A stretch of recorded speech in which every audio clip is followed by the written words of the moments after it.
Olá a todos. Hoje, dia 21 de novembro de 2023, estamos em mais um fórum de discussões do ciclo gravídico puerperal e neonatal, promovido pelo Grupo de Enfrentamento à Morte Materna, Infantil e Fetal de São Paulo. E hoje, nosso professor convidado é o professor Jamil Pedro de Siqueira Caldas. Ele é professor associado do Departamento de Pediatria da Faculdade de Ciências Médicas da Universidade Estadual de Campinas, que conhecemos como Unicamp. A Unicamp, em 2023, passa a ser matriciadora dentro deste grupo, trazendo aí contribuição e temas de extrema importância para o nosso cronograma. E hoje o tema que o professor Jamil traz é método canguru e a saúde neonatal. Professor, muito obrigada por sua presença. A palavra é toda sua. Boa tarde a todos. Obrigado, Adriano, então, pelo convite do Grupo de Enfrentamento à Morte Materna, Infantil e Fetal de São Paulo. E me foi, então, trazida essa demanda de apresentar o tema Método Canguru e a Saúde Neonatal.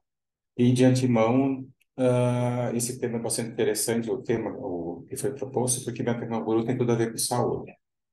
Vocês vão ver que os desfechos são marcadores de doença, mas tudo que envolve o método canguru é saúde, não só aumento de sobrevivência, como qualidade de vida, tá bom? Então é um tema que interessa e muito a um grupo que se chama Grupo de Enfrentamento à Morte, aí, no caso aí, nossa infantil. Bom, então, muito obrigado. E a gente vai começar, então, a nossa aula. Então, não tem nenhum conflito de interesse que possa relacionar a minha apresentação, a não ser que seja interessado, que eu seja apenas um interessado no assunto, tá bom? Bom, então a gente vai conversar sobre o método Canguru como uma política pública, saúde e os seus conceitos, um pouco da história do método no mundo e no Brasil, né? Ele foi trazido para o Brasil.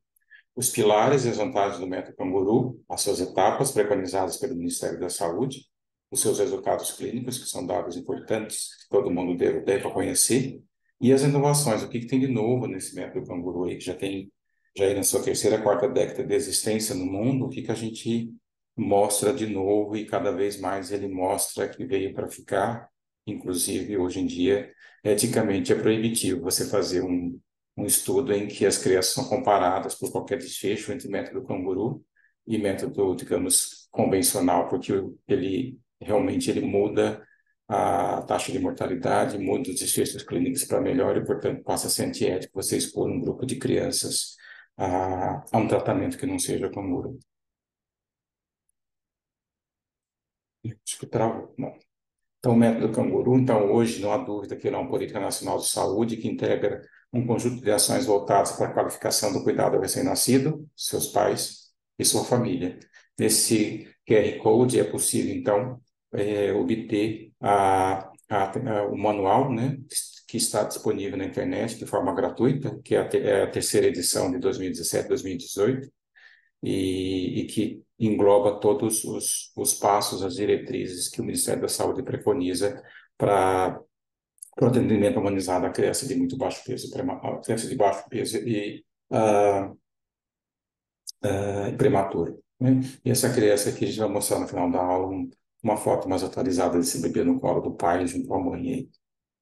Então, um pouco da história de onde surgiu essa questão do método canguru, né? Então, a gente retorna aí à Colômbia, anos 70, final da década de 70, em 1979, no Instituto Materno Infantil de Bogotá, onde trabalhava o Dr. Martinez e o Dr. Sanabria, né? O cenário naquele momento era de falta de incubadoras, infecções cruzadas em uma quantidade, uma taxa assustadora, extremamente elevada, ausência de recursos para trabalhar com essas crianças e suas famílias, um desmame precoce acompanhado de uma mortalidade elevada e um abandono materno, as crianças sendo abandonadas ah, nas unidades neonatais, e criava-se todo um ciclo aí de situação social bastante difícil dessas crianças, especialmente os de muito baixo peso, os de baixo peso e os prematuros, né? Então, esses dois, a gente não pode chamar de pesquisadores, na verdade foi uma atividade assistencial, depois se transforma em pesquisadores, e colocar essas crianças no contato periférico, que vocês podem ver aí na foto, né, de um bebê pequeno, no colo aí da sua mãe, em contato pele direto, apenas protegido aí pelo próprio vestimento da mãe e um cobertor para se manter aquecido e dormindo tranquilamente. O que eles observaram desse cuidado simples, que era colocar uma criança de baixo peso no colo da sua própria mãe? Era promover uma estabilidade térmica, não tem incubadora, como é que eu aqueço uma criança? A mãe aquece. Promover uma alta precoce associada a uma alta taxa de aleitamento materno, naquela época muito baixo, muito desprezível, e uma menor taxa de infecção, uma vez que a criança era colonizada e toda a sua pele, seu tubo gastrointestinal era tapetado por flora materna muito melhor e muito mais benigna do que as flora hospitalar. E com esses três objetivos, eles obtiveram um resultado importantíssimo de diminuição da mortalidade neonatal, que caiu de uma forma assustadora, bastante impressionante, com, obviamente, o aumento do aleitamento materno e uma alta precoce. Então, eles resolveram um problema assistencial utilizando uma tecnologia que hoje, o termo que a gente usa é tecnologia leve, né? Ela não demanda nenhuma aparelhagem sofisticada, nenhum aparelho de alto custo, mas num colo da mãe, eventualmente do pai, aí, promovendo o cuidado dessa criança, não dispensando, obviamente, os cuidados essenciais desse recém-nascido internado, né? E como essa foi uma boa ideia, ela foi aperfeiçoada, disseminada, e ela ganhou o mundo somente através de uma pesquisadora francesa, né? E esse ganho pelo mundo, teve várias aplicações e diversas finalidades, mas todos eles têm esse foco principal. A mãe participa do cuidado, ela deixa de ser visita, na verdade, no Natal, e ela passa a ser um participante do cuidado dessa criança internada. E com isso vem todas as vantagens advindas, como a gente vai mostrar na segunda parte dessa aula. No Brasil, como é que isso foi atingido? A gente está em 79, como é que isso veio parar no Brasil, né? Em que momento isso chegou ao Brasil, essa novidade, né? Então, a gente tem uma linha do tempo, em 1992, né, cerca de 13 anos depois, o método foi implantado no Hospital Guilherme Álvaro, em Santos, né? E no ano seguinte, 93, no IMIP, em Pernambuco, né? São dois disseminadores aí do método Canguru, e em seguida o Hospital Universitário da Universidade Federal do Maranhão, e outros serviços foram abarcando essa tecnologia, e hoje eles se englobam dentro de um projeto maior de política pública de saúde do Ministério da Saúde. Então, foram iniciativas isoladas nesse momento aí, e em 1999 surge, então, a primeira elaboração da norma de atenção humanizada, que define a aplicação e a sistematização do método Canguru. Ele era uma atividade essencial, agora ela passa a ser uma atividade protocolada, que segue regras, que segue diretrizes, até mesmo para o seu próprio aperfeiçoamento e crescimento, né? Em 2000, no ano seguinte, passa a ser publicada a norma como a Política Nacional de Saúde do Ministério da Saúde, a definição dos centros regionais do método, a elaboração do manual técnico, a primeira edição daquela capa que eu mostrei anteriormente, e o início das capacitações. Ainda estava focado em pessoas, a gente precisa disseminar essa ideia, espalhar essa ideia, e num país gigantesco como o nosso, muito maior que a Colômbia, era necessário que essa ideia fosse implantada em vários locais estratégicos desse país, né? Em 2008, existe o projeto de fortalecimento do método, em que ele vai crescendo gradativamente, e acontece a descentralização, a formação, então, dos centros estaduais de referência para o método, né? Até 2010, ele era um projeto colocado basicamente em atenção hospitalar, na unidade neonatal. A partir de 2011, começa a haver articulação com a atenção primária, que está ainda em processo de fortalecimento. E, atualmente, então, a capacitação para os tutores, né, os tutores em cada hospital, no ambiente da atenção hospitalar, e a capacitação para os tutores da atenção primária. Essa é uma linha do tempo aí, sumária do método, que explica de uma forma um pouco mais simples como é que o canguru andou pelo Brasil. Ainda aqui, próximo slide. Pronto. Aqui nesse projeto de expansão e fortalecimento do método Canguru, aqui é a mapa do Brasil, então a gente tem centros nacionais e centros estaduais de referência, então existe o gestor nacional, né, a professora Zene, o professor César Marba, os centros nacionais de referência, que eu já vou mostrar, os centros estaduais e os hospitais regionais que aplicam o método. Vocês verificam pelo mapa do Brasil que a gente tem, então, 5 centros nacionais de referência, que é o Hospital Universitário da UFMA, da Universidade Federal do Maranhão, no Maranhão, o IMIP, né, Materno Infantil de Pernambuco, lá em Recife, a Maternidade Leila Diniz, no Rio de Janeiro, o Hospital Universitário da Federal de Santa Catarina e a Unicamp, o CAISM aqui de São Paulo. Para cada uma dessas centros nacionais, eles coordenam, ajudam, dão suporte para vários estados, como vocês podem ver aqui no mapa, e em São Paulo, como existe uma distribuição maior, existem dois centros estaduais de referência, né?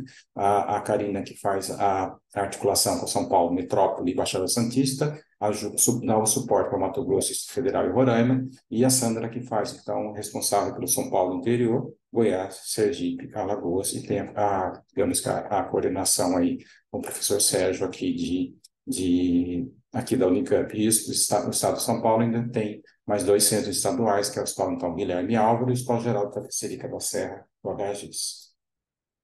Bom, afinal, o que é o método, né, com esse nome aí de um animal australiano? Então, o modelo de atenção perinatal voltado para a qualificação e humanização do cuidado ao recém-nascido, seus pais e sua família. Verifica aqui que o recém-nascido ele faz parte de uma família, tá? Faz parte de um contexto social, e isso é importante que isso seja reconhecido como uma prioridade dentro da aplicação do método, que envolve, então, o contato pele-a-pele precoce e prolongado e reúne estratégias de intervenção biopsicossocial e de cuidados com o ambiente. Era uma atividade, um programa de neuroproteção, não só evitar a morte, como facilitar a sobrevivência com qualidade de vida, ou seja, neurodesenvolvimento adequado.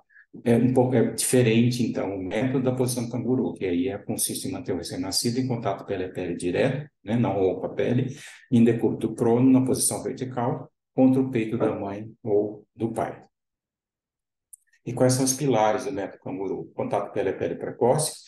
Quanto mais precoce, melhor. Depois a gente vai comentar um pouquinho melhor sobre isso mais próximo do final da aula. O acolhimento aos recém-nascidos, seus pais e sua família. O apoio à amamentação, cuidados com o ambiente e os cuidados individualizados com enfoque na posturação e controle da dor nesse foco de neuroproteção. Tá? Então, aqui o contato pele a pele precoce, várias fotos autorizadas aí pela família, aqui no CAISM, né? Uma criança aqui no colo da mãe, no contato pele a pele, com o pai fazendo o contato pele a pele, aqui uma foto com maior detalhamento, mas são crianças extremamente tranquilas no colo dos seus pais. Né? Aqui mais outras fotos, inclusive no momento de pandemia, com devido cuidado com o uso de máscaras, foi possível manter esse contato pele a pele, né, ou a proximidade com os pais, e naquela eventualidade, naqueles poucos momentos em que houve uma restrição da visita dos pais à unidade, pelo menos mostrar-se essas crianças através de máquina e por fotografia para os pais. Então, a promoção do contato pele a pele deve ser feita o mais precoce possível, logo, preferencialmente nas primeiras 24 horas após o nascimento, né? E prolongado, depois a gente fala a questão do que é prolongado, o quanto tempo fica no pele a pele, o que isso significa em termos principalmente em termos de neurodesenvolvimento e outros desfechos clínicos importantes, e aqui a foto de um pai auxiliando, então, a mãe e o seu bebê no colo.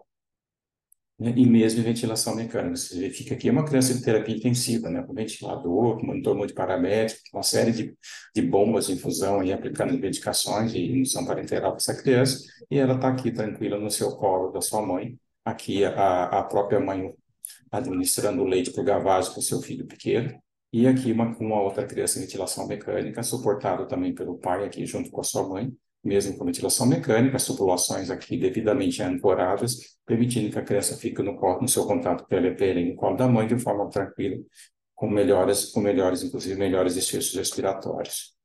E algo que deve ser muito importante, que deve ser divulgado, que deve ser expandido, que deve ser muitas vezes citado, é o grande medo de que família dentro da unidade neonatal é um aumento de risco de infecção. Pelo contrário, os trabalhos têm mostrado um efeito contrário. A gente está citando aqui, né, o trabalho feito na Universidade Federal do Maranhão pelo professor Fernando Lamy Filho, em que mães colonizadas por bactérias multiresistentes, existia o risco de que essas crianças também fossem colonizadas pelos germes da mãe e desenvolver quadros infecciosos e, obviamente, com risco à saúde e à vida dessa criança.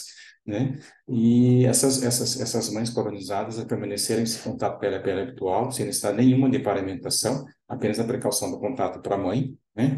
E essa precaução é realizada pelos cuidadores. Os cuidadores é que precisam tomar todos os seus cuidados de higienização das mãos e uso de paramentação adequada. Os pais ficaram apenas com a sua camisola aí, né? E a higienização habitual, né? E o que se observou é que essas crianças, na verdade, promoviam era a descolonização. Então, as crianças com é, bactérias multiresistentes eram descolonizadas pela mãe, uma vez que ela não tinha, então, contato pele a pele precoce, prolongado pelas mães, acabavam fazendo um fenômeno de descolonização dessas crianças. Então, lembrando aqui, então isso é muito importante. Depois, outros trabalhos feitos pelo mundo também, recentes, aí 2019, 2023, encontraram o mesmo achado. Mãe passa a ser um agente descolonizante, portanto, um, um método que está promovendo saúde através da redução da colonização por gene multiresistente e o aparecimento da sepsis cardíaca, especialmente por genes multiresistentes, né? E outro ponto importante do contato pele-pele precoce é o toque, né? O cuidado a manusear. Vocês veem pelas fotos crianças extremamente frágeis, prematuras, né?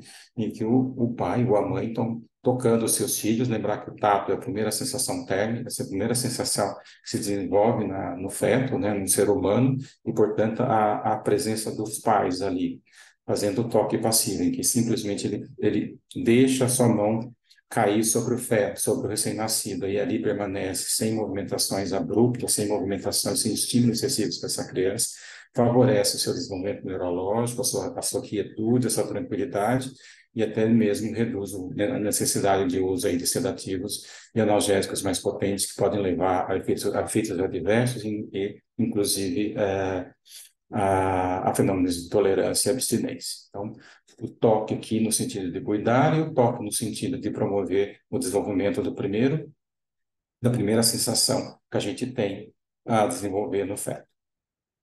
E o acolhimento da recém-nascida e sua família, a participação da família, vocês veem nas fotos aqui, né, todas essas crianças, menores crianças, né, participando aí do cuidado do irmão, né, aqui inclusive no momento de pandemia, uma criança com o uso o irmão com o uso da máscara, visitando o seu irmão na unidade natal. Isso traz uma proximidade, é isso que é difícil de mentir, mas é isso que provocou a diminuição do estresse, a diminuição do abandono, das crianças nos lar neonatais,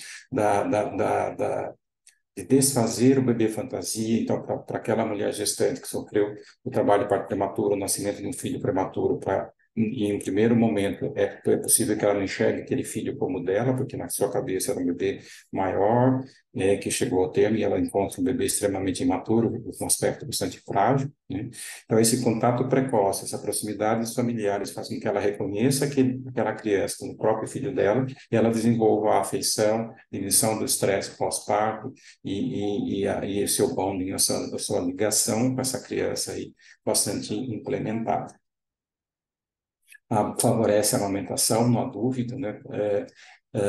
A realização da transição sonda-peito após avaliação clínica, da construção clínica do grau de maturidade dos reflexos orais. Aqui uma grande novidade, que a gente tinha um conceito quase pragmático de que crianças só podem ir ao seio ou mamada via oral a partir de 34 semanas de idade corrigida e por volta de 1,650 kg, 1,8 gramas.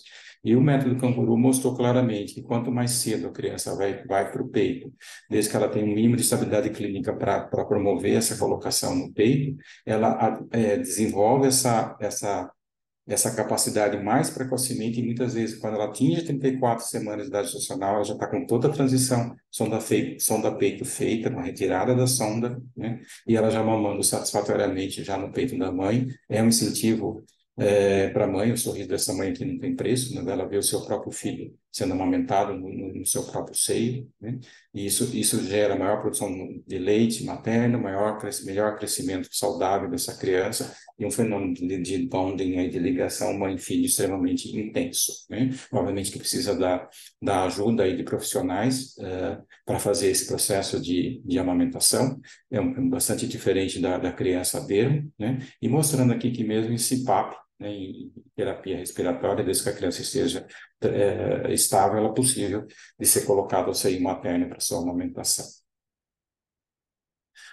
E também nesse sentido, recentemente, o próprio Ministério da Saúde, através da rede global brasileira de bancos de leite, banco de leite humano, permitiu então a extração do leite à beira-leito, né? Obviamente seguindo todas as normas da cadeia fria a ser estabelecida, verifica não está usando gorro, máscara, um copo oferecido pelo próprio hospital, mas o fato dela sentar à beira-leito, olhando o seu filho, saber que ela está participando do cuidado, uma medida que ela retira o leite, que esse leite vai ser oferecido ao seu próprio filho e que isso traz uma série de vantagens para ela e para o filho, isso faz com que ela se sente mais satisfeita, mais empoderada e que a produção do leite acaba também aumentando. Outros pilares também, que é o controle do ambiente, vocês veem pelas fotos, as crianças sendo colocadas num ambiente mais escuro, com a exposição à luz ao escuro de forma intermitente, né? Simulando o ambiente intrauterino. Isso é importante porque o tato é a primeira sensação a ser desenvolvida, a visão, o desenvolvimento da retina é uma das últimas a serem desenvolvidas pelo feto, e, portanto, é importante que ele seja protegido desse ambiente aí, extremamente luminoso, como costumavam ser as unidades neonatais convencionais, né? Pode ser um tecido melhor, pode ser um tecido mais simples, mas é importante que essas incubadoras sejam cobertas e protegidas aí da luminosidade intensa, inclusive a redução de ruídos. Talvez esse seja o passo mais difícil de se conseguir nas unidades neonatais hoje em dia, é a redução do ruído.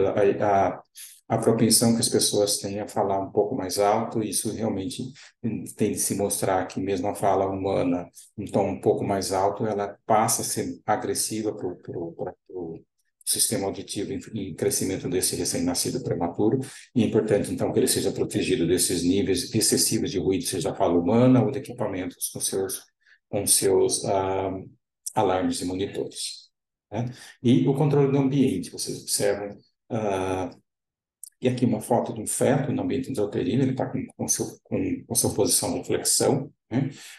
Obviamente que em relação à outra foto aqui, ele está protegido do ambiente sonoro, ele está protegido da luz, ele tem essa homeostase hemodinâmica, essa homeostase respiratória pela placenta, ele está tranquilo, ele se move, ele não tem o seu processo de contenção pela própria parede uterina, ele se toca, né? E ele consegue fazer ou pressionar contra a parede uterina de modo que ele consiga ter essa sensação de limites, né? E aí ele nasce e é colocado num ambiente mais aberto, portanto ele perde essa noção de espacial, de equilíbrio, né, do oitavo par, ele exposto aí a um nível sonoro mais elevado, da luz forte contínua, de muitos procedimentos, muitas vezes dolorosos, né? Rotinas que privilegiam a equipe, com pouco limite, pouca exploração e cuidados não contingentes, ou seja, cuidados que são priorizados pela equipe, não pelo recém-nascido. E o que há mudança no método Canguru é justamente esse entendimento, de que os cuidados são determinados pela criança e não pelos horários da equipe, né? Vocês percebam aqui que tem a formação do famoso ninho. Então, com o ninho você simula a parede uterina, então o próprio pé da criança começa a tocar nas paredes, as mãos e os pés, né? Tocar na parede do ninho, e aí ela sente que ela está, digamos que, protegida, as mãos e os pés ficam descobertos para que ela se toque, e ela fica numa posição confortável, em atitude flexora, de modo, inclusive, a melhorar o seu desempenho aí articular posteriormente, para que não haja formação de rigidez. E o cérebro, ele se forma, né, durante aí todo o período embrionário e fetal, ele vai se formando e sofrendo uma série de migrações neuronais, né, que é o primeiro passo da formação do sistema nervoso central. Depois esses neurônios já nos seus locais definitivos dentro do encéfalo, eles passam a fazer a sua diferenciação, né, com crescimento cada vez maior de células nervosas, com suas interligações, com a formação do suporte das células da glia. E se esse nascimento acontece ainda no período da prematuridade, você vai ter uma interferência do ambiente hostil nesse crescimento cerebral, na formação das circunvoluções cerebrais, e é exatamente isso que a gente quer proteger. A gente quer fazer com que essa transição, que naturalmente acontece no ambiente intrauterino, ela seja protegida, que ela seja fortalecida e que esse feto, agora recém-nascido, possa prosseguir no seu crescimento cerebral no ambiente da unidade neonatal. E lembrando o conceito também do método canguru, que existe o conceito da família prematura, não é só o feto que se tornou um recém-nascido pré-termo, é uma família imatura, é uma família que esperava o nascimento de uma criança a termo, de peso habitual, de repente se vê diante de um recém-nascido aí de baixo peso, e muito baixo peso, o pré-termo extremo, e precisa ser todo o processo de suporte, de acomodação dessa família diante dessa nova realidade. É isso que o método preconiza, uma vez que ele incorpora a família dentro do plano de cuidados dessa criança. Eles não são visitas, eles são participantes do cuidado. E outros pontos importantes, esses pilares aí do método canguru, são os posicionamentos, tanto do recém-nascido, que vocês observam aqui, aquela foto maior não é possível observar de uma forma mais adequada, mas aqui uma foto mais destacada, vocês veem o conforto dessas crianças dentro do seu próprio ninho, né? São crianças pequenas, com sua monitorização habitual, normal, de imunidade neonatal, extremamente confortável na posição do decúbito lateral, e aqui com suporte respiratório, mas também um aspecto bastante calmo, tranquilo e confortável de uma criança que está sendo aconchegada dentro do seu ninho aí na unidade de terapia intensiva neonatal. E quais são as vantagens do método Canguru? O que, que ele promove de bom, né? De coisa, na verdade, só tem coisas boas, né? Um dos primeiros obstáculos que houve em relação à implantação do método Canguru, tanto no Brasil como no mundo, era saber se ele não provocava mal, né? Porque a gente sempre pensa que o habitual era a unidade neonatal tradicional, cheia de luz, barulho, porque a gente imaginava que aquilo é necessário para o tratamento do recém-nascido. A gente vê que uma nova tecnologia, a impressão de que aquilo possa provocar mal, né? Na verdade, ele nunca provocou mal nenhum, só coisas boas, só dados positivos. Então, a estimulação sensorial positiva, então, o desenvolvimento do tato, da percepção, da autopercepção, da visão, da audição, da sensação de gosto, de sabores, ele se desenvolve de um modo mais tranquilo, de um modo mais natural nesse recém-nascido que estava interrompido pelo nascimento prematuro. A própria posturação, a tendência de um feto é se colocar na posição flexora, e se a gente deixa essa criança na incubadora sem nenhum anteparo, a tendência é que eles fiquem estendidos e, portanto, adquiram vícios posturais importantes que vão se perdurar para o resto da vida. O estímulo ao aleitamento, não há dúvida que o aleitamento materno é o alimento preferencial de todas as crianças, de todos os tipos, de todos os pesos e todas as idades gestacionais.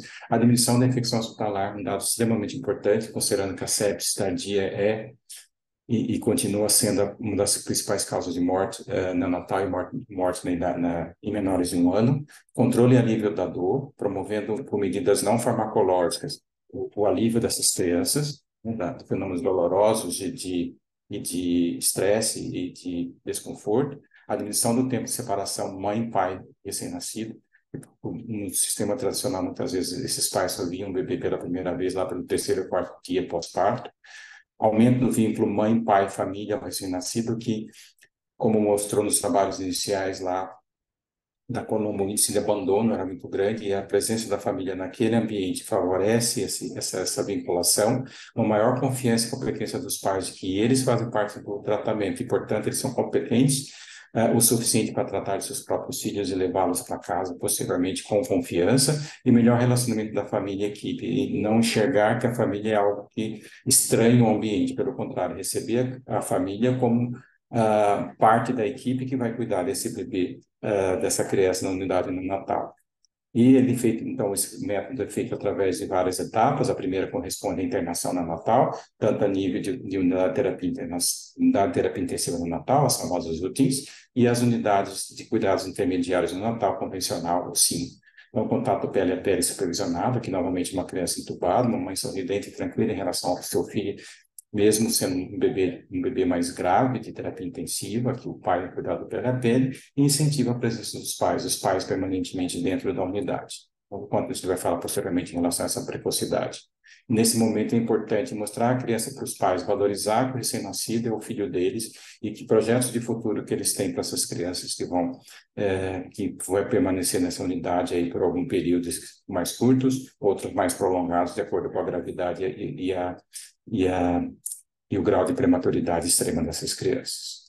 Né? A segunda etapa, então, é desenvolvida na unidade de cuidado intermediário neonatal canguru, a famosa UCINCA. Aqui vocês têm algumas fotos de unidades pelo país, uma permanência contínua da mãe com seu filho, então 24 horas por dia essas crianças ficam com sua mãe, né, semelhante de uma forma comparativa a um alojamento conjunto das crianças acima de 35 semanas, né, com a posição canguru pela maior parte do tempo possível, vocês podem perceber aqui, e a participação novamente das mães nos cuidados do recém-nascido aqui. As mães realmente elas passam a ser predominantemente são elas que cuidam dos seus bebês. Aqui um conceito de recursos humanos, as unidades neonatais, elas diminuem um pouco a sobrecarga de trabalho principalmente para a equipe de enfermagem.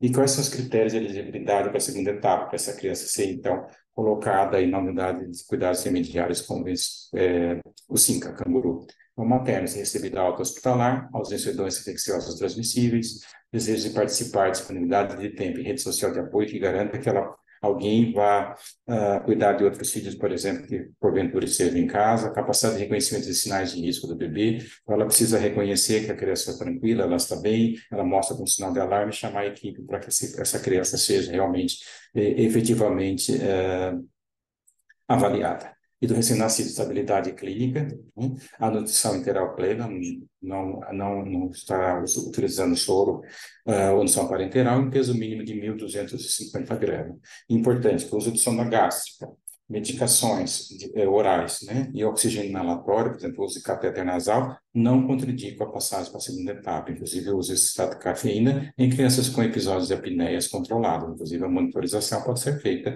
por um oxímetro de pulso, ou seja, não é contraindicação essa criança ir para o SINCA junto com a sua mãe, só pelo fato de estar recebendo citrato de cafeína.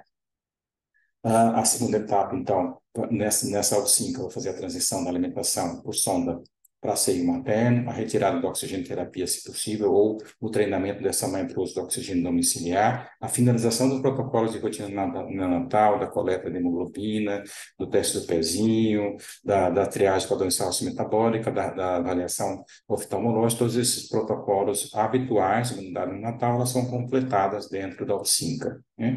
E avaliação e intervenção psicossocial, se necessária, aquela mãe que a equipe percebe que ela está tendo uma certa dificuldade na sua ligação com o seu filho, pode ser feita, então, uma entrevista com a assistente social ou a psicóloga para que essa mãe seja avaliada de uma forma mais adequada.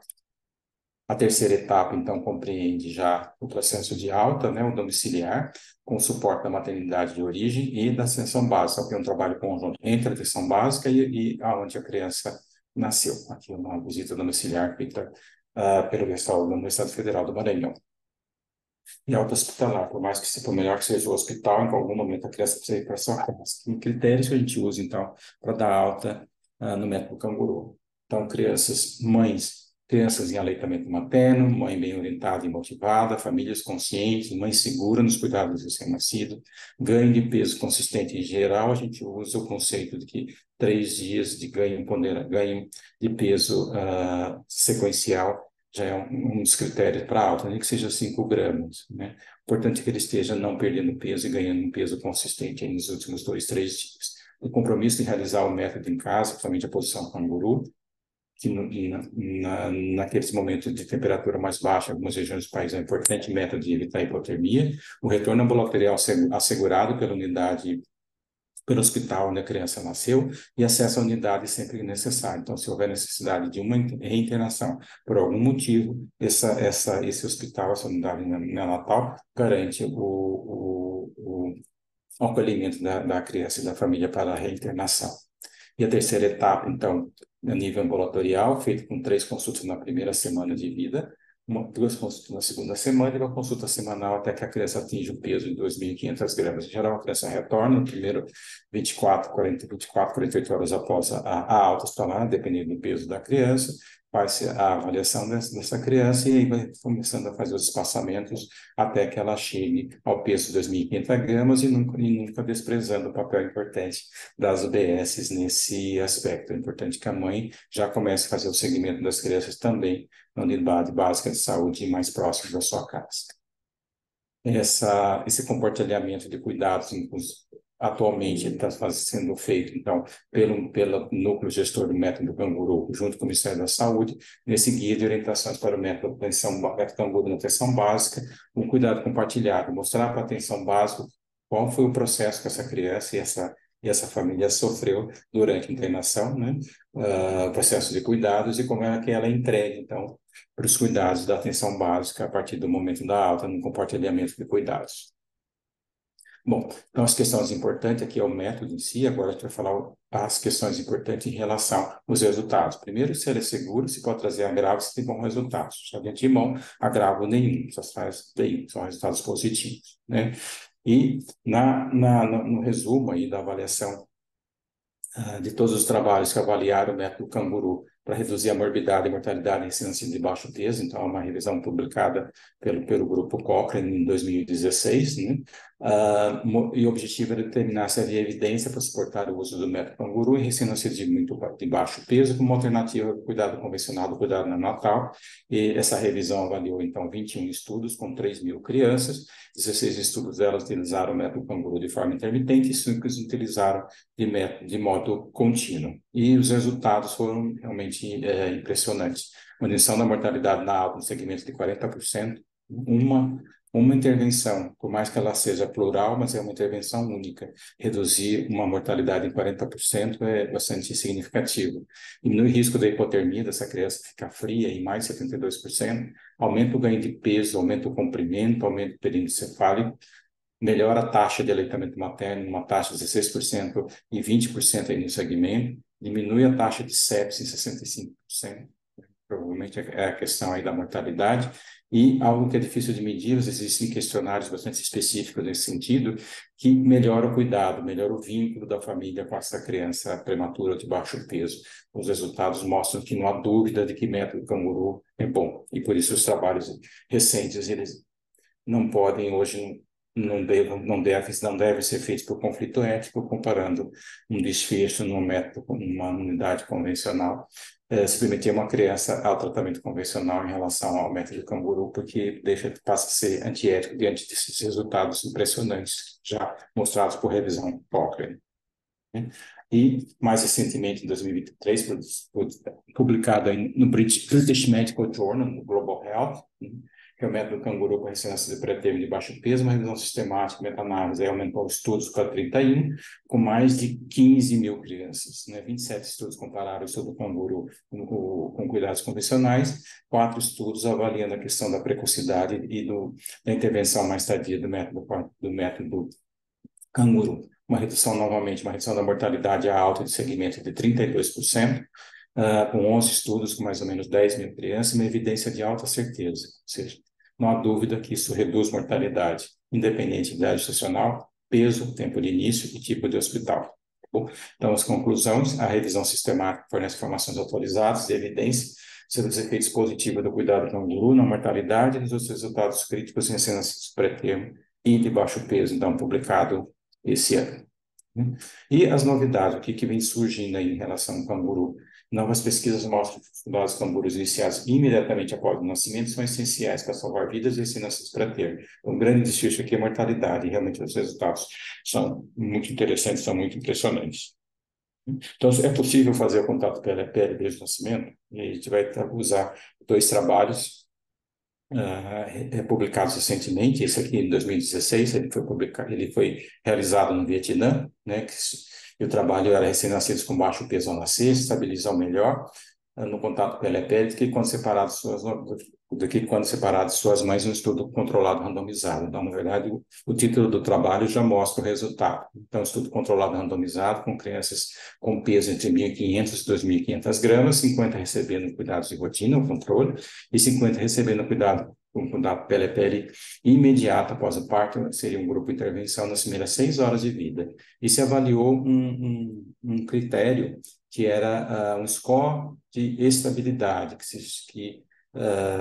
traduzido pelo SCREEP, que é Stability of Cardiorespiratory System in Preterm, ou critério de estabilidade do sistema cardiorrespiratório em recém-nascidos pré-termo, que avalia a frequência cardíaca, a frequência respiratória, a saturação de oxigênio, como vocês veem no quadro, e que se observou claramente nos resultados é que as crianças que ficavam no contato pele a pele imediato, elas tinham melhores índices de SCRIP, ou seja, elas tinham uma estabilidade respiratória melhor, tinha uma saturação de oxigênio melhor, tinha uma frequência cardíaca melhor, mostrando no global uma estabilidade clínica melhor quando colocados no contato pele a pele com as suas mãos.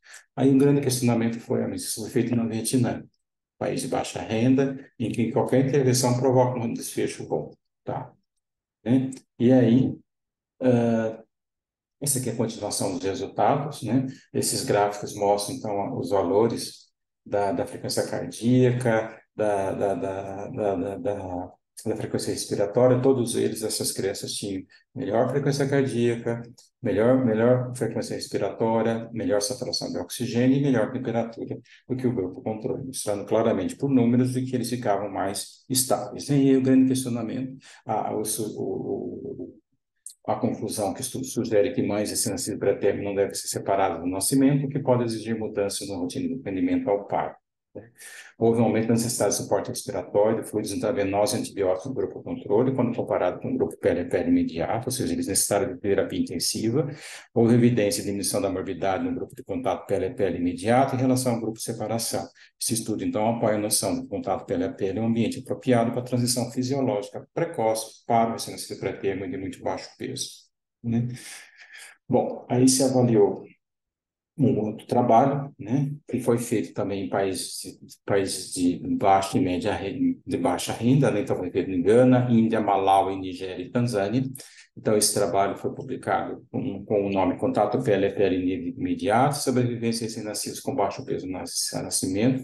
Ele foi patrocinado então pela Organização Mundial de Saúde e pela Fundação Bill e Melinda Gates. Então foi um ensaio clínico randomizado, controlado, envolvendo um número expressivo. A gente o primeiro lá com 50 e 50, aqui a gente tem 3.211 recém-nascidos, com peso ao nascer menor do que o grupo anterior, de 1.000 a 1.799 gramas, cerca de 1.600 receberam o metacanguru e 1.600 no cuidado convencional, como vocês veem na foto aqui, os bebês no colo das suas mães, inclusive um em suporte respiratório aqui, com uso de catéter nasal. O desfecho principal foi a avaliação de mortalidade nos primeiros 28 dias, a mortalidade neonatal.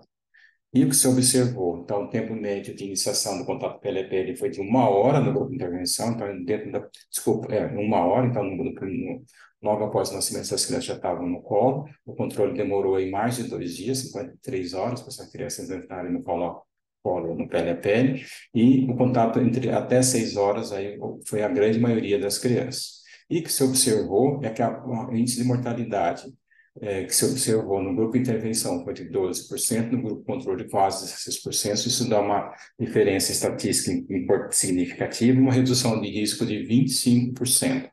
E outros dados importantes também, que houve uma menor taxa de hipotermia no grupo de intervenção, menor taxa de sepsis suspeita e um score de satisfação materna também maior no grupo de intervenção. E o estudo, então, foi interrompido precocemente por recomendação do Comitê de Monitoramento de Dados de Segurança devido ao achado de mortalidade reduzida entre os recém-nascidos que receberam cuidados maternos com gurus imediatos. Né? Os resultados foram impressionantes e não seria seguro manter o grupo controle. Bom, e aí o questionamento, a gente falou do Vietnã, Índia, Gana, Malawi, Nigéria, né? E aí o grande questionamento é, são países de baixa renda. Bom, então vamos ver se existem trabalhos realizados em países de alta renda. E aqui é um trabalho publicado que se chama Contato pele a pele imediato entre pais recém-nascidos, então o trabalho se chama IPSTOS, Protocolo de Estudo Controlado Randomizado em Recém-Nascidos Pré-Termo e possíveis consequências fisiológicas, epigenéticas, psicológicas e neurodesenvolvimento. É um trabalho que vai se desenvolver, tem várias etapas, né, várias conclusões, e foi publicado, então, no British Medical Journal Open em 2020, né, foi um estudo controle clínico randomizado feito, então, na Noruega e na Suécia, em 3 unidades neonatais, veja a complexidade das crianças aqui, as unidades neonatais com quarto, com cama para a mãe, para uma acomodação para o pai, todos o sistema aí de tecnologia pesada que a criança precisa, ele continua sendo fornecido às crianças, independente do contato pele a pele da instalação do método canguru. Foi feito, então, com 150 recém-nascidos com idade entre 28 semanas e 32 semanas, 28 a 32 semanas, contato pele a pele imediato ou cuidado convencional. Se pretendeu avaliar, se avaliou, então, estabilidade cardiorrespiratória autonômica, controle infeccioso, amamentação em crescimento, perfil genético de microbioma, o comportamento infantil, a resiliência ao estresse, a integridade do sono e maturação cortical, o neurodesenvolvimento, o vínculo mãe-bebê e a experiência dos pais, a saúde mental, né? E o que se observou, então, o objetivo era investigar o impacto do contato pele a pele imediato com um dos pais após o nascimento na regulação térmica recém-nascidos. Ele foi realizado em essas três unidades, aí, com 91 recém-nascidos, randomizados para pele a pele imediato ou tratamento convencional em incubadora durante as primeiras 6 horas pós-natal. O que se observou em relação à temperatura, por exemplo, é que o grupo convencional tem uma temperatura, a mediana temperatura um pouco mais elevada, só que isso não tem significância estatística, e verifique que mesmo no cuidado, no contato pele a pele, a temperatura é 36,8, considerando normotermia, 36,5 a 37,5, o risco aqui, na verdade, era essas crianças ficarem superaquecidas e não hipotérmicas. Ou seja, ele se mostrou, o colo da mãe se mostrou equivalente a uma incubadora de alta tecnologia. Conclusão, então, recém-nascidos muito prematuros, independentemente da estabilidade clínica, não se desenvolve hipotermia durante contato pele a pele imediato após o nascimento. Essa é uma das pesquisadoras mais destacadas do projeto, que é a Sirin Reitedal. O contato pele a pele imediato não protege contra eventos de hipertermia, e as preocupações com a regulação térmica não devem limitar a implementação do contato pele a pele imediato em ambientes com muitos recursos. Então, mostrou que em países de baixa renda, média renda ou alta renda, o contato pele a pele imediato, ele é seguro e traz uma série de consequências positivas para a criança e para a família.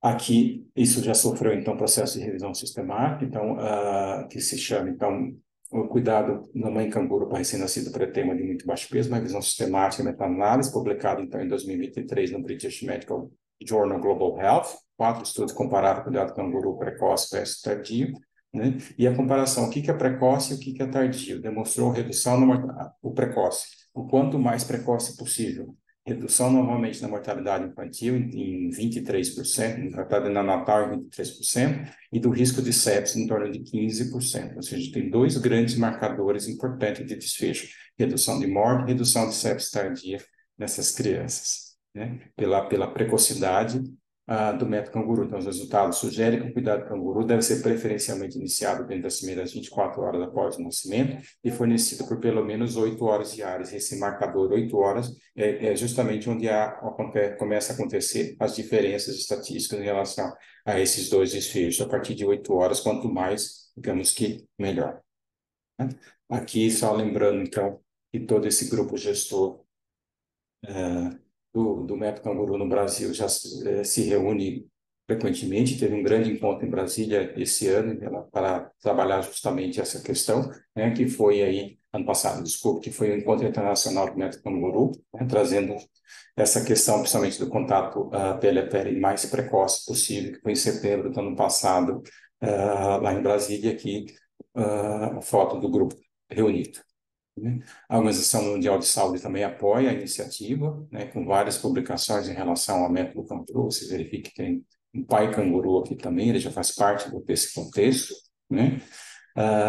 E também ele faz parte é o passo 7 da estratégia Colinel para cuidado neonatal, né? Então, pratica o método canguru, integra a família e a equipe interprofissional no cuidado individualizado desse recém-nascido, né? E aqui a foto daquele bebê que é a foto do canguru, né, da terceira edição. Aqui ele já tem cerca de 18, tem 5 anos, né, está aqui junto com a sua mãe aqui, uma criança absolutamente normal, né? Então, eu agradeço a oportunidade, aqui é a foto da Unicamp e do CAIS. Muito obrigado.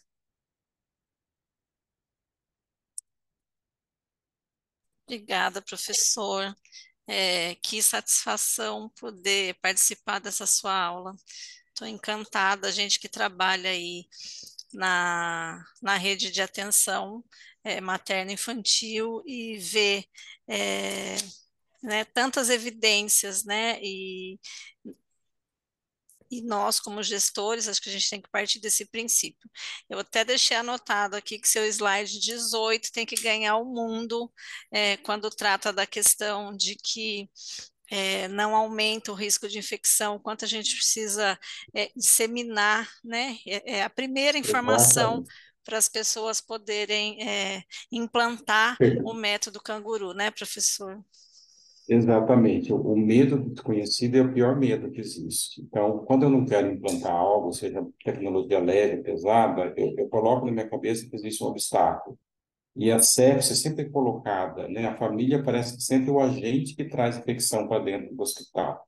E a gente sabe claramente que, objetivamente, isso não é, né? É o cuidador. Quem cuida é que, infelizmente, falha a transmissão nosocomial dos quadros infecciosos, as infecções relacionadas ao assistente. E, pelo contrário, esse trabalho feito no Maranhão, depois alguns outros feitos no mundo todo, mostra claramente o contrário. A família é o agente descolonizante, ou seja, é ele que vai trazer da comunidade um microbioma, abre aspas, saudável, que a gente possui na gente, e coloniza aquela criança com esses agentes. Inclusive, tem trabalhos mais interessantes que mostram claramente a definição de gênero e espécies e como se transforma o microbioma do recém-nascido internado quando ele está recebendo fórmula e cuidado convencional, fórmula láctea, e quando ele recebe leite materno, principalmente leite cru, né? E o seu contato com PLP. Existe uma mudança drástica no microbioma, claramente mostrando um efeito favorável do método em relação ao controle de infecção, lembrando que infecção mata. Então, se a gente quer tá trabalhando num grupo de enfrentamento à morte neonatal, morte infantil, esse é um grande ponto que a gente deve focar, porque ele realmente reduz mortalidade. E mais importante no Brasil hoje em dia é que não só reduz mortalidade, melhora a qualidade de vida. Eu não quero só simplesmente que sobreviva, eu quero entregar para a família como aquela criança que eu mostrei no penúltimo slide, como uma criança totalmente saudável junto com a sua mãe. A gente trabalha muito essa questão de pensar exatamente isso, né, professor, de progressão e continuidade do cuidado, para a gente pensar em evitabilidade de doenças crônicas não transmissíveis e adultos saudáveis, né, professor? E a questão da tecnologia leve, né? Eu não falei de nada caro, né? Eu falei mãe e pai que todo mundo tem, né? O incentivo e o suporte a essa família cuidar do seu recém-nascido economiza o trabalho da enfermagem. Eu tenho menos sepsia, eu tenho menos gasto com antibióticos e outros cuidados em relação ao suporte da sepsia grave, né? Eu tenho melhor estabilidade respiratória que gasta menos ventilador, né? Que é um produto extremamente caro, não só no Brasil, como no mundo todo. Então, eu estou trabalhando de economia, finanças, né? Dentro desse contexto aparentemente romântico e realmente tem um componente de sentimento muito grande aí, mas tem um componente também econômico. Eu estou economizando com o mesmo grau de qualidade, na verdade, eu estou economizando e trazendo benefício maior do que o convencional da tecnologia pesada, do ventilador de R$ 500 mil, né? Do custo de uma incubadora de alta verificação. Então, eu não estou substituindo tecnologias, eu não vou evitar que tenha incubadora, eu não quero que deixe de ter incubadora na unidade neonatal, nem ventiladora. Eu quero simplesmente que a mãe, o pai ou a família estejam presentes nesse ambiente e trazendo contribuições importantes para a criança que está ali internada e para o próprio hospital, ele gasta menos. Não só o hospital, mas também o gestor municipal. A gente tem pergunta no, Certo? a gente tem pergunta no chat. Roberta, você quer abrir o microfone? Oi, estou de plantão, então pode ler a pergunta. Tá bom. Então, a Roberta trouxe duas perguntas, professor Roberta Certo. Bezerra. Aham. Qual o tempo mínimo para fazer a posição canguru? Muitas vezes a mãe tem pouco tempo para fazer a posição. Existe um tempo Uhum. mínimo para esse benefício?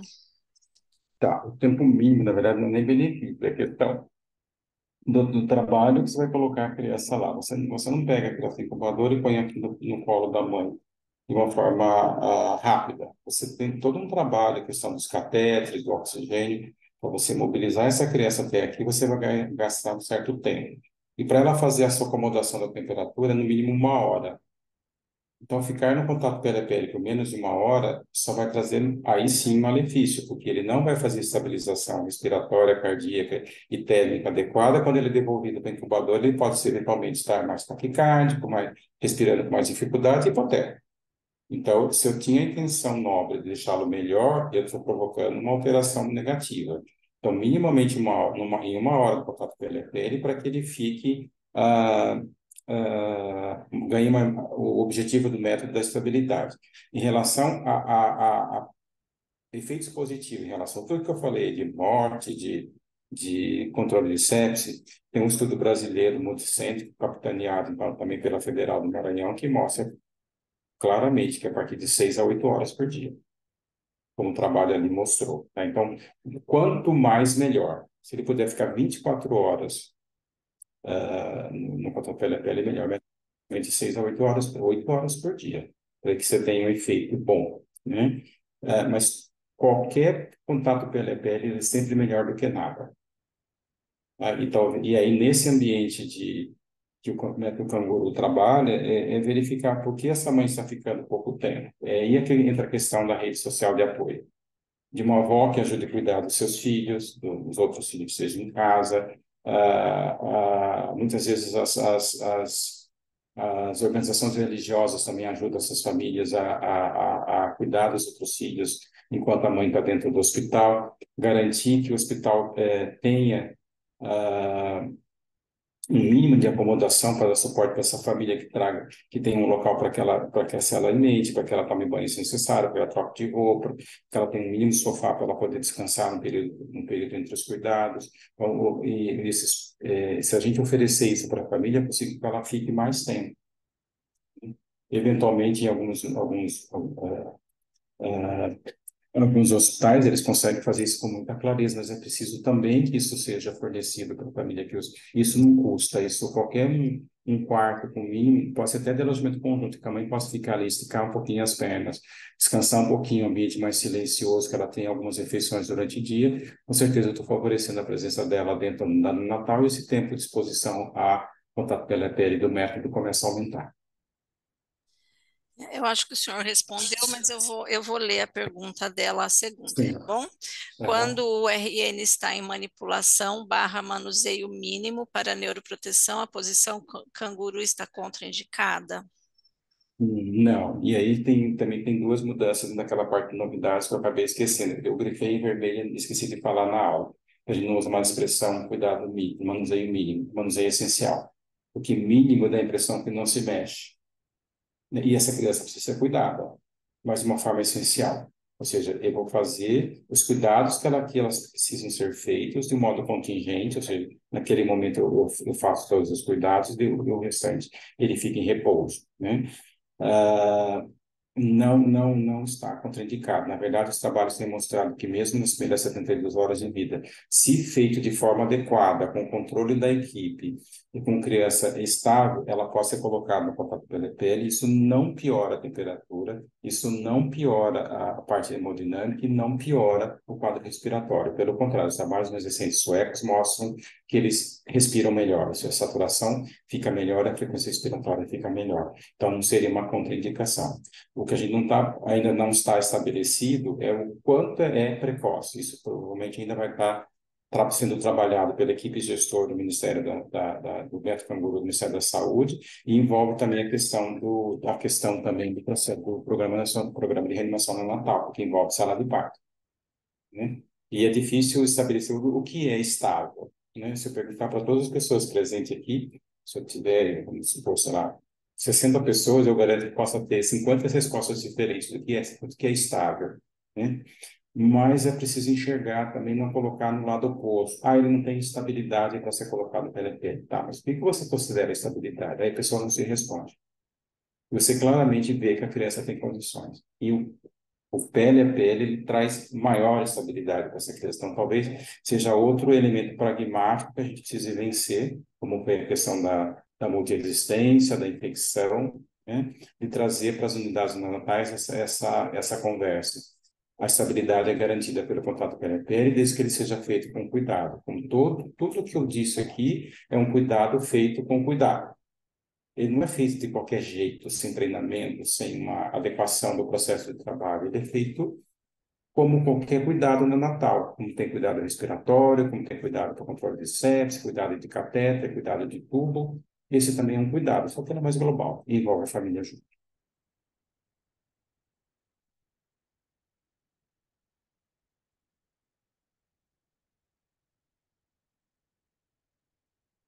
Acho que só o seu microfone está desligado, Adriana. Ai, perdão. Pessoal, fiquem à disposição para as perguntas. A doutora Roberta agradeceu as respostas, professor. É, Agradeço. por gentileza, podem abrir os microfones.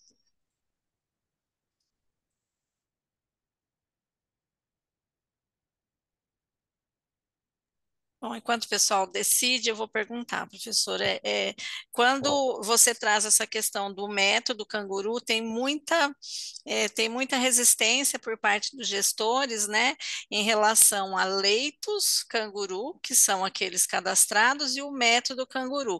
Então, tudo que o senhor trouxe na sua exposição hoje tem uma grande diferença em relação, inclusive, o que o senhor trouxe de tecnologia leve, leve e dura, e aquela que vai trazer questão de custeio, né, professor?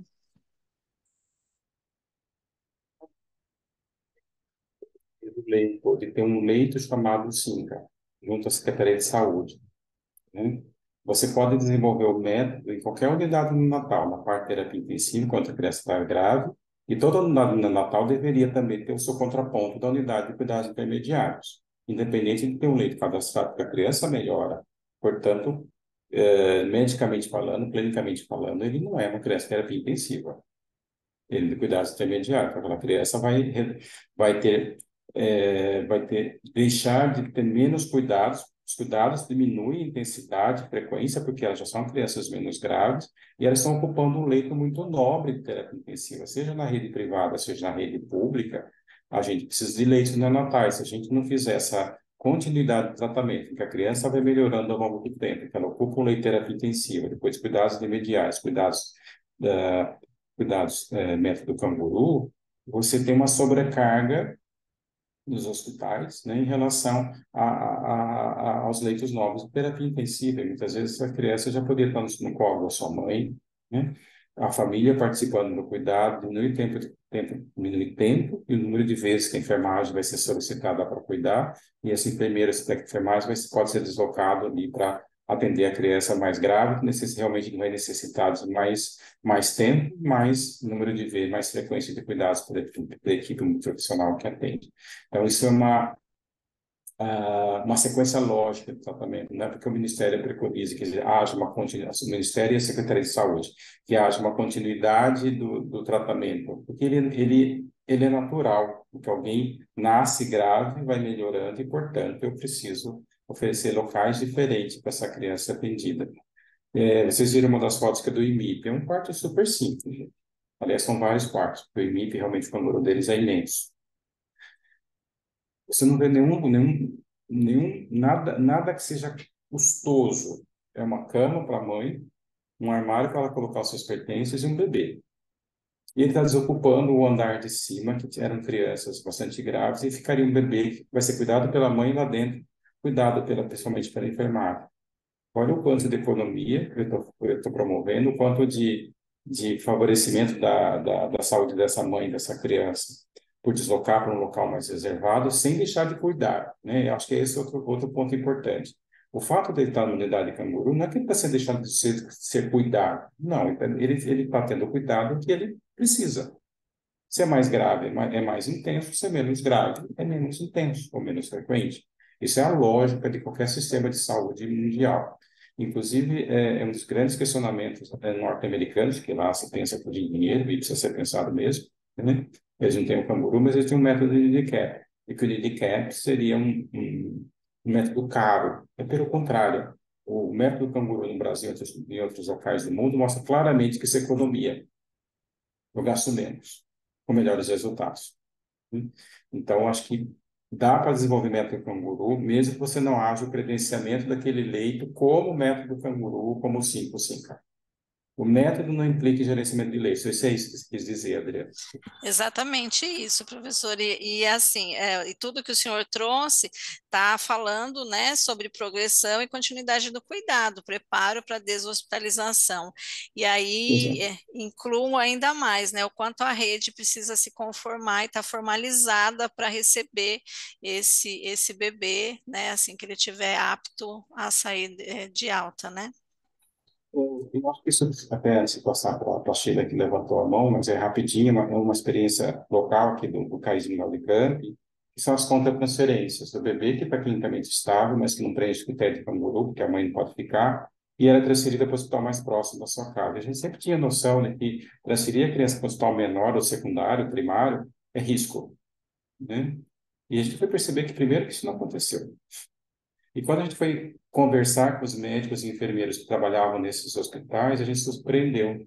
Sem que a gente ensinasse, mas através de outros pontos da Secretaria de Saúde do Estado, ou mesmo de procura em literatura, eles têm um quarto canguru melhor que o meu. Uma mãe, uma criança e um técnico de enfermagem. Eu não tenho isso. Entendeu? Então, eu acho que... e não tem o credenciamento do leito. É como se fosse um alojamento conjunto com uma criança especial lá dentro, uma criança imatura, né, prematura, né? Mas o hospital está satisfeito, a mãe está satisfeita e a criança ganha tudo com isso. Eu acho que esse é o foco. O método pode ser desenvolvido em qualquer local em que a pessoa seja treinada para executar o método, independente se o leito está credenciado ou não. Obrigada, Sheila, levanta. professor. Sheila, fica à vontade. Bom, boa tarde a todos, boa tarde, professor, aula maravilhosa. Na verdade, eu tenho para compartilhar, né, pegando um pouco da fala do que a Adriana disse agora, do que a senhora acabou de dizer.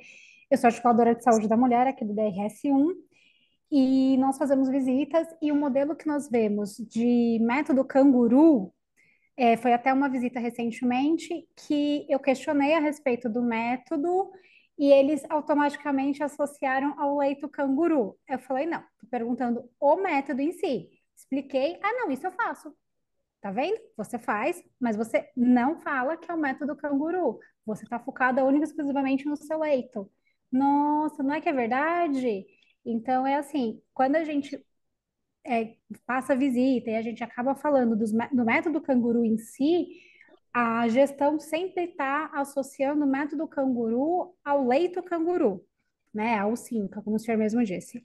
E dentro dos hospitais que nós visitamos, que nós visitamos tanto estadual quanto municipal, filantrópico, enfim, o modelo que a gente vê muito é que, em alguns lugares, o leito canguru está dentro do alojamento conjunto, justamente para, como o senhor mesmo disse, dessa transferência, né, para deixar como se fosse realmente um alojamento conjunto de uma criança com uma necessidade um pouco a mais do que o bebê realmente que está no meu alojamento. E em algumas outras maternidades, eles acabam colocando o leito canguru dentro da unidade neonatal, né? Justamente para, se por alguma aventura a gente, né, se eles pensando em intercorrência, o meu neném já está dentro da unidade neonatal, a gente consegue voltar com ele para um 5, para uma UTI, caso isso seja necessário.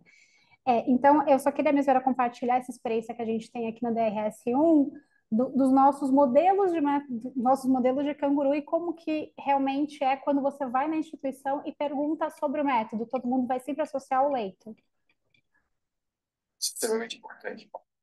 São dois pontos que podem estar juntos, mas não inviabiliza a implantação do método, que é, inclusive, a questão ética dos trabalhos científicos feitos hoje em dia. Se ele é bom, por que que eu vou submeter um grupo de controle a algo que eu acho que é ruim, né? Eticamente, nem o comitê de ética vai permitir que eu faça isso, né? Já está estabelecido que ele é bom, então faça acontecer, né?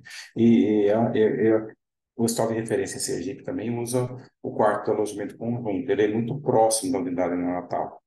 As crianças são cuidadas ali por uma equipe devidamente treinada, obviamente não é da enfermagem que cuida, obviamente, das crianças habituais de alojamento, mas uma equipe bastante treinada, mas dentro desse comportamento do alojamento, até para mostrar que elas estão numa fase de transição de ir embora. Toda a proximidade da aula, toda a proximidade de um bebê eu vou usar uma expressão errada, normal, né? Não é normal, mas assim, pelo menos mais próximo do que aquilo a mãe imagina que o filho dela vai ser daqui a pouco, grandão, saudável e um peso próximo daquele bebê de 3 quilos, dela tem 1,5 kg.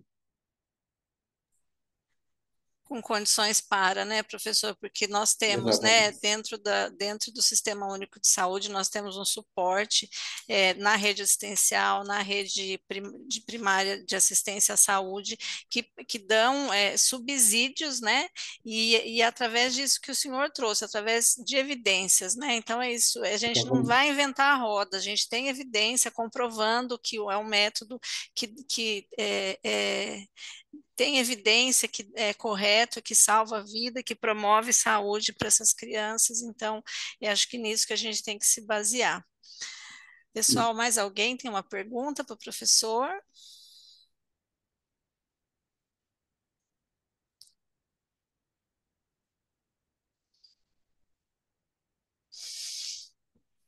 Bom, professor Jamil, acho que ninguém tem pergunta, não temos no chat. Vou passar as considerações finais para o professor Jamil e dizer que esse é um tema que a gente precisa ter com maior frequência, discutir e levar as informações para o máximo de profissionais e gestores que forem possíveis. Agradecer imensamente sua presença, professor, e que seja a primeira de muitas suas considerações finais. Muito obrigada. Terminar o método, o próprio núcleo gestor do método, ele tem solicitado, então, que as universidades coloquem na graduação, né, nos cursos de residência médica, o ensino, não só a prática, né, do método Canguru, ver na prática, mas no ensino teórico também, para que eles habituem nossa formação de que o método Canguru existe, que ele é bom e traz benefícios. Portanto, eles vão sair por aí trazendo essa formação nova e, portanto, instalando nos hospitais aí do país todo já essa tecnologia não sendo algo que vem de fora e é estranho ao ambiente, não é algo que é normal, como é ensinar a ventilação mecânica, como é ensinar os antibióticos, portanto, o canguru faz parte do beabá da neonatologia. Tem um grupo, esse grupo de residente aqui da Unicamp, como você sumariza os seus 2 anos de residência na neonatologia? Aleitamento materno, CPAP e canguru. Se você for resumir a neonatologia, eu acho que se eles fizerem essas 3 coisas boas, eles são excelentes neonatologistas pediátricos.